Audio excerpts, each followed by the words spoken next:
Court does call the case of the people, state of Michigan versus Cyrus Abadi. This case opens quietly, but make no mistake, what unfolds here is not routine. What you're about to watch is a courtroom collision between professional reputations, legal boundaries, and raw human ego. On one side, a prosecutor defending her integrity and career. On the other, a defense attorney pushing legal theory to its limits. And presiding over it all, Judge Simpson, a judge with decades on the bench and absolutely no patience for gamesmanship. This is not about a verdict, yet. This is about how attorneys behave, how power is exercised, and where the courtroom draws the line between advocacy and personal attack. From accusations of dishonesty, to claims of gender-based disrespect, to a heated legal battle over Michigan's rape shield protections at preliminary examinations, every minute of this hearing raises stakes. Watch closely how language escalates. Listen to how Judge Simpson signals disappointment before he ever rules. And ask yourself this as we move forward. When lawyers stop arguing law and start arguing character, who really pays the price? The attorneys or the justice system itself? Because by the end of this hearing, reputations are bruised, boundaries are reinforced, and the court sends a message that echoes far beyond this single case. Good afternoon, Your Honor. Marie Stanhouse, Assistant Prosecuting Attorney. And good afternoon, Your Honor. With all on behalf of Cyrus Abadi standing to me, right? Cyrus, please speak. Good afternoon, Your Honor. Cyrus Abadi here. All right, this has come back to me. I don't know if it's really a motion, but I don't know who would like to start, but I certainly have some questions. I have a few things to put on the record, but I'll defer to Mr. Dowse if he wants to go first. I have no problem with that. I do not need to go first. So. Well, you might need to. I'm going to let you put on what you need to put on the record, because I think the last communication I saw, Mr. Dowse had filed something and you had requested whether or not we needed a written response or whether or not you could give an oral response. I think my staff had indicated what my answer was and that you could give an oral response on the record. So if that's where you'd like to start, go ahead. That's correct, Your Honor, and thank you for the opportunity to do so. I actually don't know where to start. This is a unique situation. I've never been accused in a public filing of lying. I've never been told that my narrative is sanctionable. So I'm not sure exactly where to start. I will start. Well, I got some things to say about that, but go ahead. Because and Mr. Dawes, I'm just going to tell you, I don't expect attorneys to necessarily like each other. I don't even care whether they like each other. Whether they talk to each other is irrelevant to me unless they cannot communicate in some professional way. But as I've told other attorneys, and particularly, and I'll name him Mr. Bennett, when he came and he accused somebody of some type of misconduct, that when that statement is made, the court has to look at that. And so I made it very clear to him, and I'll make it clear to you. If those are the kinds of things that are going to happen, you better be ready to roll with it, and you better have it. This is Judge Simpson drawing a hard boundary, and he's doing it early. Judges don't mind conflict, but they despise reckless allegations. When he says, "you better have it," that's judicial shorthand for, "don't come into my courtroom with accusations unless you can prove them." This is also a warning shot to both sides. He's reminding attorneys that the moment you allege misconduct, the court becomes obligated to investigate. That can spiral fast: hearings, sanctions, referrals. Judges know how quickly these things derail real cases. What's especially telling is how Judge Simpson references other attorneys by name. That's experience talking. He's signaling precedent. Not legal precedent, but courtroom precedent. He's seen this movie before, and he knows how ugly it gets. This moment sets the tone. The court will not tolerate ego-driven litigation. From here on out, every word matters. Because if you don't, that's sanction. Ms. Tanner, you may proceed. Your Honor, as counsel knows, and I think everyone in this room is aware, within this profession, our reputation and our integrity is everything. Throughout my career, I've routinely made decisions that were difficult decisions to make in a lot of aspects. I've been able to make those decisions because my reputation and my integrity are that important to me. Quite frankly, no case is worth me losing everything I've worked so hard for. What I've also routinely done in front of Your Honor, as well as other judges, is stand up here and make a point of defending opposing counsels when other people have accused them of anything from lying to misconduct and so on. The reason I make a point of doing that, even though in many situations that has truly not been necessary, is because I want to be very clear how important it is that we don't throw out baseless accusations at people. This is where professionalism becomes the theme. The prosecutor is emphasizing a core legal ethic. Disagreement is acceptable. Character assassination is not. She's also subtly reminding the court of her own track record, defending opposing counsel when accusations were unfair. That's not accidental. She's building credibility in real time. She's saying, I've protected the profession before, even when it didn't benefit me. That matters to judges. There's also a deeper subtext here. When lawyers normalize attacking each other's integrity, it erodes trust system-wide. Judges stop believing attorneys. Attorneys stop cooperating. Cases slow down. Justice suffers. This isn't just about hurt feelings. It's about the health of the courtroom ecosystem. It's not a new situation to me necessarily to encounter a situation with opposing counsel where we disagree, where we misunderstand each other. I don't take offense. I've gone head to head with some of the best attorneys in this county as well as other counties. And not once have I been accused of what defense counsel is accusing me of. And what bothers me more is I actually started out respecting defense counsel a great deal. As far as I knew, we had a fine working relationship, and I had no reason to believe that anything changed. I think I in this situation, have been more patient, respectful, and understanding of this defense counsel than I would have been with a lot of other counsel for that reason, because we started out respecting each other. Obviously, we've hit a point where that's changed. I'm not sure exactly why, and maybe counsel will enlighten us today, but he seems to have a personal problem. Now the conflict becomes explicit. The prosecutor draws a clear line: law versus personal animus. Courts expect attorneys to argue aggressively, but impersonally. The moment arguments feel personal, judges start questioning motive. Notice how she frames this carefully. She doesn't accuse him of sexism yet. She first establishes history, mutual respect, professional patience, no prior issues. That foundation makes what comes next more powerful. She's telling the court, this behavior didn't emerge from legal disagreement. It emerged from something else. And that implication forces the judge to listen more closely. Audience question: when does zealous advocacy cross into personal hostility? And who gets to decide where that line is? I am perfectly fine arguing law. I'm perfectly fine arguing procedure. I am not fine with personal attacks. Those personal attacks are not just in the written form in these public filings where I'm being accused of all kinds of things. They've also been verbal. They've also been contained in an email communication. I haven't done, and quite frankly, Your Honor, I wasn't going to bring this up because I don't take personal offense. This field makes us develop very thick skin. And I don't anticipate in dealing with other people within this field for them to have thinner skin than I do. And perhaps that is my mistake, and I need to be more cautious and aware of people's hurt feelings and how it affects how they conduct themselves. I do want to put this on the record because I think it speaks to why we saw the reply that we saw. This is an email from September 25th of this year from Mr. Douse to myself. It's in response to a request he made, a reply I sent him, which again, we can certainly look at that, but this is the part I'm not concerned about.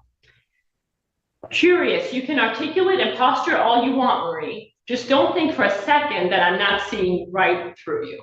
This email is gasoline on the fire. Written communication between attorneys is expected to be restrained. Even during conflict, this language is not procedural, not legal, and not necessary. It reads as confrontational and condescending.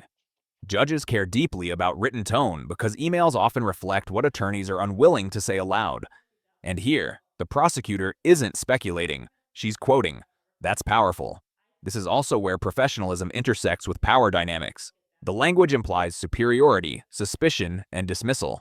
Whether intentional or not, it changes how the court views the defense counsel's judgment.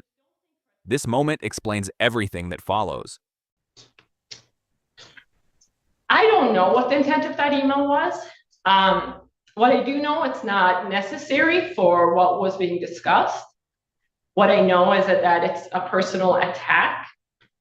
So I'll just leave it at that. I'll leave it at that. It's not lost on me that unfortunately we live in a society where people who are privileged in certain ways, and specifically being male, think that they can address female attorneys a certain way that differs from how they would address male attorneys. I do this job not expecting to be treated any differently than my male colleagues. I advocate just as strongly as my male colleagues do. Anything less than that would be ineffective. What I don't expect is to get the treatment I'm getting right now from defense counsel based on being female. And that's exactly, I'm just going to call it out, that's exactly what it is. I highly doubt that any of my male colleagues from our office would have been treated the way I've been treated by defense counsel. And even though I probably shouldn't be shocked at this point, having done this job as long as I have, I truly am. Because in working with many different male, female counsels of all backgrounds, this is the first time it's risen to this level. And that's saying something. What's even more concerning to me is that it was done in a public filing. Now, I realize, and I've come to understand that defense counsel's feelings were hurt by what he seems to believe is attitude for me or my treatment of him. I have not treated him any differently than I would treat any other counsel. I've conducted myself in a professional manner when I could. There are times where we have very intense discussions, and that's not out of any kind of intent to offend anyone. I'm quite shocked that defense counsel is as offended as he is by me and the job I've been doing. I was also shocked to read what he wrote. My hope is, because I try to get— Are you talking about what, and I don't mean to interrupt you, but you're talking about what he wrote in his response? In the reply, specifically in paragraph 5. My hope is that counsel's kind of passions and hurt feelings took over, and that logic and common sense just didn't catch up quick enough before he filed that reply. So with the court's permission, I'd like to offer him an opportunity to essentially withdraw paragraph 5 of his reply and ask the court to strike it from the public record. I think that's the appropriate thing to do. I'm not going to sit there and ask for an apology, but at the very least, that is what he could do to remedy the situation. And I do have serious concerns about his ability to efficiently represent his client when he seems to have such hurt feelings and such a personal problem with him. So that might be something he might want to consider. And I'm not going to discuss the case. That's something I appreciate the opportunity to put that on the record. I felt the need to defend myself. Judge Barr was present for a great deal of our conversation, actually all of our conversation in chambers. And I'll kind of leave it at that. As to that issue, and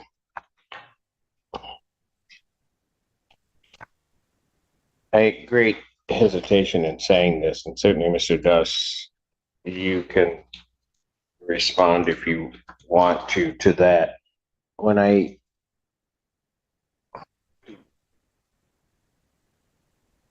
let me just say this before you respond.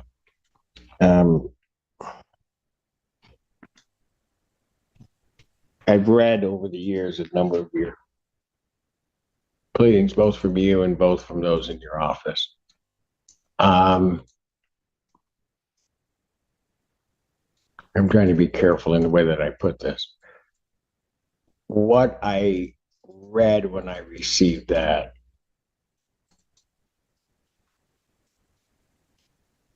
I was surprised. Surprised, and I will say a little bit taken aback. Mainly because, and you know me, I'll just be blunt, I expected better from you. This is the moment Judge Simpson stops acting like a referee and starts acting like a parent who just caught someone lying about homework. I expected better from you is not casual. Judges do not say that unless they believe a line was crossed, either in professionalism, tone, or candor. And here's the key.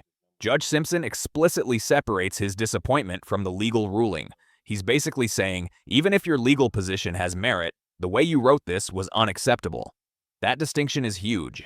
In court, you can be right on the law and still lose credibility on conduct. Also notice the power dynamic. When a judge says he's taken aback, that can influence everything that follows. How arguments are received, how discretion is exercised, how much patience exists for creative advocacy.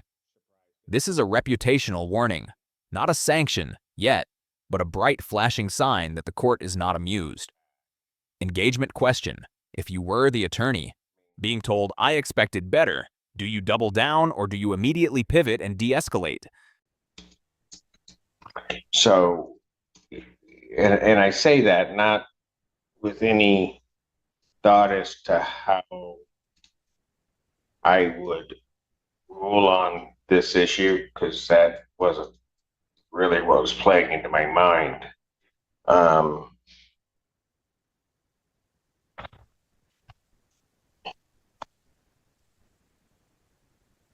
don't know. I just expected better. Go ahead, Mr. Doss. Thank you. This is not personal, Judge. This is professional. Which part? What I have put in writing and submitted to the court. No, Mr. Doss. And I'll let you go on. But no, this was clearly personal. That exchange tells you everything. The defense tries to relabel the conflict as professional, but Judge Simpson shuts it down instantly. Judges have a sixth sense for tone because they've read thousands of filings. They can tell when something is written to persuade and when it's written to wound. When the judge says, I don't say it unless I mean it, he's asserting authority and credibility. He's also inviting the defense attorney to choose his next words very carefully. This is the moment where smart lawyers pivot into respect, clarity, and legal precision, because fighting the judge's perception is a losing game. And strategically calling it professional doesn't erase the emotional undercurrent. If anything, it can make the court think the attorney is avoiding accountability for how the message came across. This is a courtroom lesson. Intent matters, but impact matters more, especially when the person evaluating impact is the judge. I have been reading briefs and preparing briefs, memorandums for over 30 some odd years. I've been reading them as a judge for over a quarter century. If I say to an attorney that I'm taken back by what you put in and that I expected better, you can take that however you will. You can defend yourself. You can say I'm all wrong, that I'm washed up, that somehow or another you can say whatever you want. But I don't say it unless I mean it. Understood. Go ahead.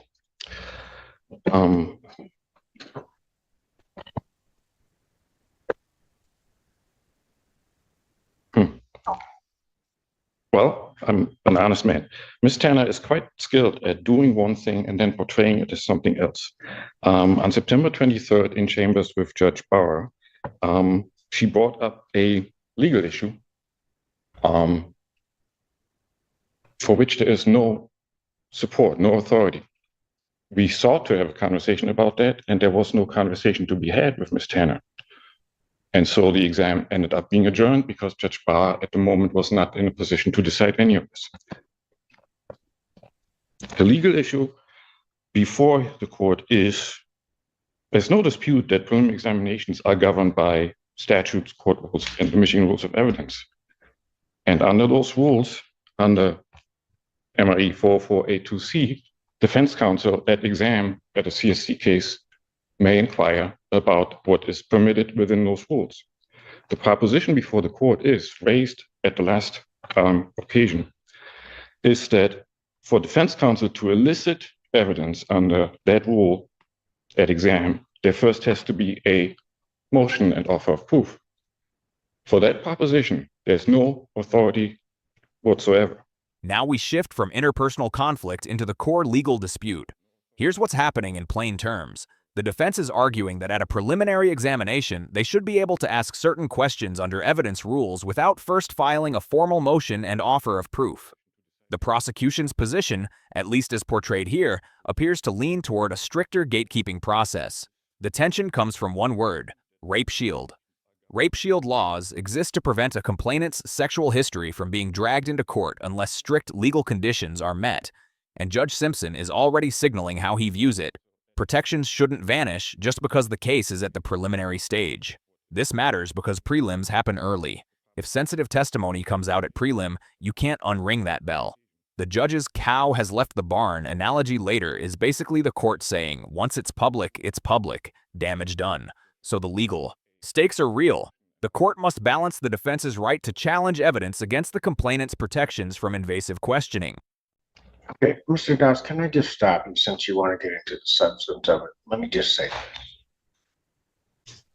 this. All the years I've been sitting on the bench, the rape shield statute has applied at preliminary examination. Because if it didn't, it frankly makes no sense. To say to someone, we afford you these protections from this intrusion into your life here, but we don't do it here, makes no sense. Because it's one of those things that once the cow has left the field, it's out. It's just there. And so it doesn't make any sense. Moreover, Mr. Doss, I was a bit surprised by it because your colleague, Mr. Shea, has argued the rape shield at preliminary examination, I believe on 2 occasions, but certainly one before me, and never indicated, never said whatsoever that it does not apply at preliminary examination. Go ahead. Well, the authority that there is on that issue is to the contrary. I believe it, I put it in writing. I provided the court with the authority. What in fact I did was, I did not submit an advocacy piece. I did not, I'm not asking anything of the court. I'm not trying to convince the court of anything. I advised the court on what the law is. I believe I was well within the rules on going about it in that way. As far as now what Ms. Tanner put on the record earlier, I understood, based on what the law is, that Ms. Tanner on September 23rd was taking an unsupported legal position and was in a way misinforming Judge Barr about it and was not having a conversation about it. What, misinforming Judge Barr that the rape shield applied at preliminary examination? Yes. She would be taking a position that has been the longstanding practice in this county. How can you say that she's somehow just come out with something out of thin air? Show me one case, Mr. Dawson, in this county where rape shield has not been applied and not stood at preliminary examination. The aspect that doesn't apply is the mechanism of a motion and offer of proof in MCL 750520J2. That aspect is just not applicable at this stage. It comes into play once the case is bound over. And that's the very issue that Ms. Tanner raised. She approached me asking whether I would elicit any testimony. So, Mr. Das, you paint yourself into a corner. Because if that's the argument, then none of it comes out at prelim. Because the judge at prelim is the gatekeeper of all of that. This is the judge dismantling the defense's framing. The defense tries to separate rape shield protections from the motion and offer of proof mechanism, arguing that the mechanism doesn't apply at prelim. Judge Simpson responds with the real-world consequence. If the defense position is accepted, it creates a loophole where sensitive evidence either floods the prelim without safeguards or gets blocked entirely because the judge must protect relevance and fairness anyway. And then Judge Simpson lands the decisive point. The prelim judge can exclude it outright as irrelevant. That's a huge reality check. Even if a statute's procedure doesn't neatly fit prelim practice, judges still have evidentiary discretion. They can say, "This is irrelevant. We're done." Also, pay attention to the tone shift. The defense counsel says he'd ask the judge, "What's the legal basis?" And the judge responds with the implicit reality of judicial power. "Because I said so." That's not a celebration of arbitrary power. It's a reminder that courtroom control includes discretion, scheduling, and evidentiary management. Engagement question: should a judge have that much discretion at prelim, or should strict procedural steps control what can be asked? And so what would actually end up happening is none of it would come in, ever.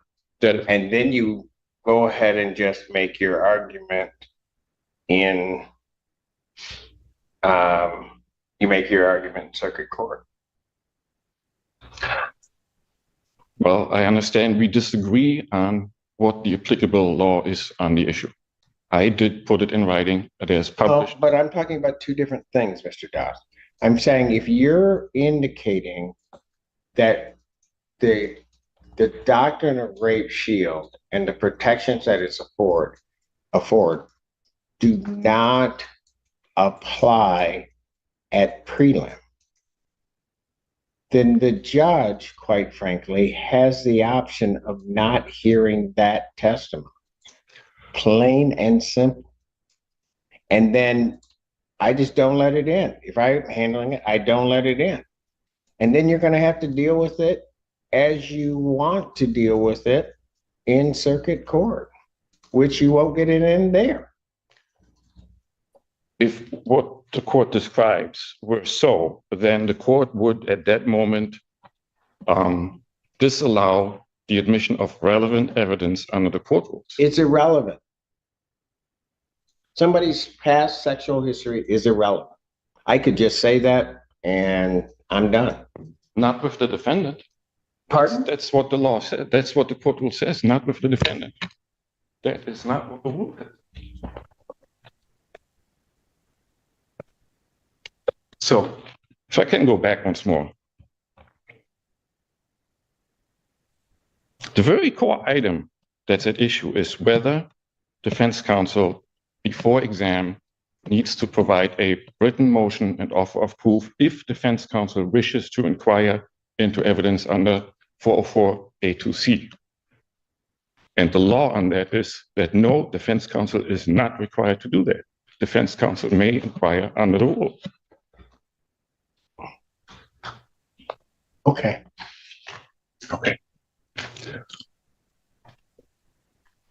And if the judge says, I need a motion before you do it, what do you then answer? I would ask the judge, what is the legal basis for making that requirement? And the judge is going to say, because I said so.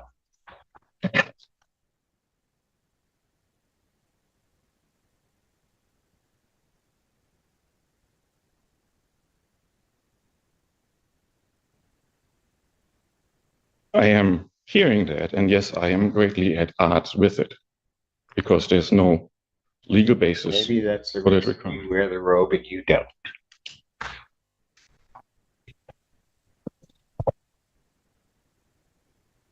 All right.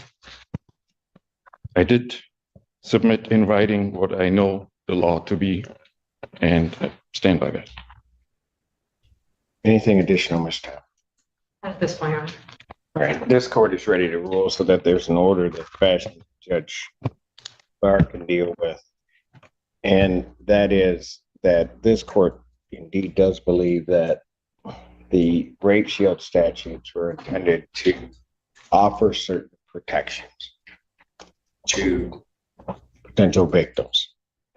That evidence, and this specifically needs to be noted, that evidence shall not be elicited at preliminary examination in any greater or lesser fashion, but in the same manner as that evidence would be alluded to at trial, To do otherwise would make the rape shield a nullity in its entirety. And so therefore, that evidence will not be allowed until such time as the court has had an opportunity to see what evidence is proffered at preliminary examination, is going to be proffered at preliminary examination. Tanner, you will prepare the order. I will sign off, and that is the ruling of the court. Is there anything additional? Briefly, Your Honor, regarding the date that this is scheduled for, it's November 10th. I will likely be in retrial unless it resolves starting on November 10th. So I was going to see if the court had alternative dates. Well, the November 10th date is Judge Barr's preliminary exam date, I do believe. Well, what date did it get set for? November 10th, Your Honor. Okay, so first of all, there has to be an alternative date. One of the things that occurred, and I don't know if on the scheduling of this, preliminary examinations that week because of Veterans Day, which did not get caught. Normally it would have been Tuesday the 11th. It may have gotten moved to the 10th. However, Judge Barr is not available on the 10th. So the judge that would be available on the 10th is Judge Valvo, but this has been already submitted and he's got some work into it in terms of Judge Barr. There has to be a different date. And I apologize for interrupting. I was just informed that our witnesses would be available on November 25th, if that's not available. I'm sorry? Our witnesses would be available on November 25th, if that's an available date. That date is not available before Judge Barr. Judge Barr's next date is December 2nd.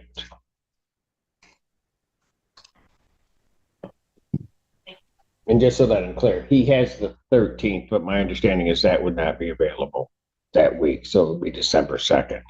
Is there any objection from either side to setting this for December 2nd? No, Your Honor, that's a good date.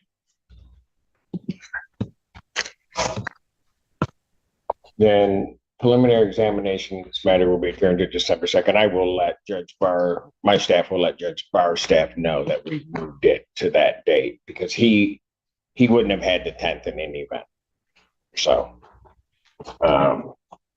we'll do it that way. Anything else? No, Your Honor. Thank you. Judge Simpson's ruling is clear and surgical. Baltramis, rape shield protections apply at the preliminary examination in a meaningful way. The court's logic is simple. If you allow sexual history evidence to come out early without proper safeguards, you effectively destroy the statute's purpose. Once the information is exposed, privacy is gone and the harm is irreversible. So the court orders that such evidence will not be elicited at prelim in a looser way than at trial. It must be handled with the same protective seriousness, and only after the court can review what is being proffered. This hearing also exposes a second courtroom truth. Professionalism affects outcomes. The judge's disappointment in the tone of filings, the personal nature of accusations, and the breakdown in attorney-to-attorney communication all set the stage for a firm ruling. And beyond the legal issue, the court implicitly reinforces that attacking opposing counsel's integrity, especially in public filings, invites judicial intervention and can backfire. Finally, the scheduling issue is resolved. The preliminary exam is moved to December 2nd due to availability conflicts. If you found this case as shocking as we did, make sure to hit that like button, share your thoughts in the comments, and don't forget to subscribe for more jaw-dropping courtroom breakdowns.